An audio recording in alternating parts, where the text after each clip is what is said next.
রাষ্ট্রীয় সাংবিধানিক গুরুত্বপূর্ণ পদে নিয়োগের এখন পর্যন্ত আলোচনা চলমান এবং এখন পর্যন্ত ঐক্যমতে আসেনি আমাদের হাউস। আমাদের কিছু ভিন্ন প্রস্তাব আছে, কিন্তু নীতিগত জায়গায় এখানে অনেকগুলো দল, জাতীয় নাগরিক পার্টি সহ, তারা এনসিসির পক্ষে অবস্থান নিয়েছে।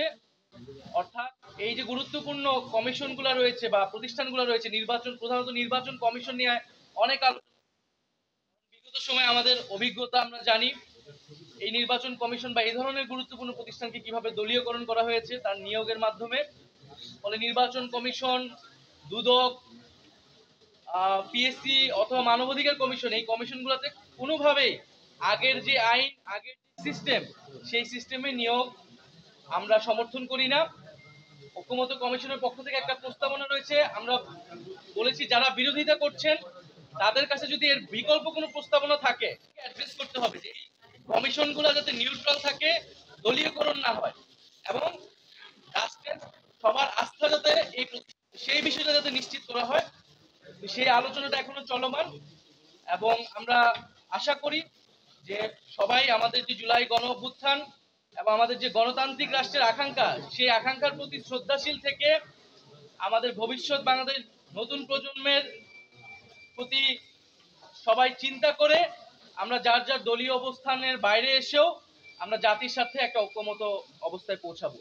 আর বাকি দুইটা এজেন্ডা নিয়ে এখনো আলোচনা আসেনি, তো এই বিষয়ে আমরা এখনো কিছু বলতে পারছি না। কথাটা কি বললেন, যারা বিরোধিতা করছে তাদের বিকল্প প্রস্তাব কথাটা সম্পূর্ণ করেনি, মানে এই এনসিসি গঠনে যারা এনসিসি গঠনের অনেকেই সমালোচনা করছে, অনেকেই বিরোধিতা করেছে, কিন্তু এর বিকল্প প্রস্তাব কি হতে পারে আমরা সেই দলগুলোর থেকে জানতে চেয়েছি যে আপনারা কি আগের রাষ্ট্র কাঠামোই চাচ্ছেন কিনা, যে আগের স্বৈরতান্ত্রিক বা আগের যেই দলীয়করণ করা হয়েছে রাষ্ট্রীয় প্রতিষ্ঠানগুলোকে, আমাদের দুর্নীতি দমন কমিশন সেটা শুধু বিরোধী দল বা বিরোধী নেতাদের দমন করার একটা কমিশনে পরিণত হয়েছিল।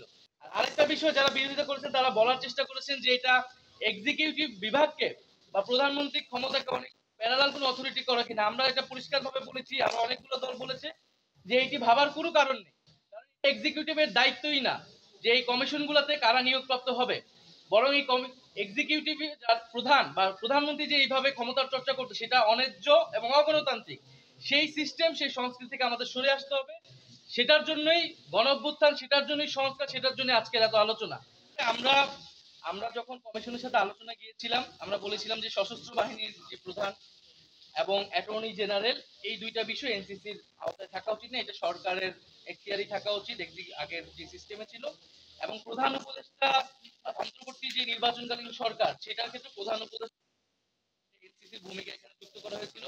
আমরা নির্বাচনের তত্ত্বাবধায়ক সরকারের আলাদা একটা রূপরেখা দিয়েছি, সেটাকেও আমরা বলতেছি এটাও এনসিসির এখতিয়ারে না থাকলেও আমরা চাচ্ছি না যেটা থাকুক। কিন্তু যে গুরুত্বপূর্ণ প্রতিষ্ঠানগুলা, নির্বাচন কমিশন, দুদক সহ অন্যান্য প্রতিষ্ঠান, সেই সব প্রতিষ্ঠান অবশ্যই এই ধরনের একটা সাংবিধানিক নিরপেক্ষ বডি আসলে থাকতে হবে। ধন্যবাদ।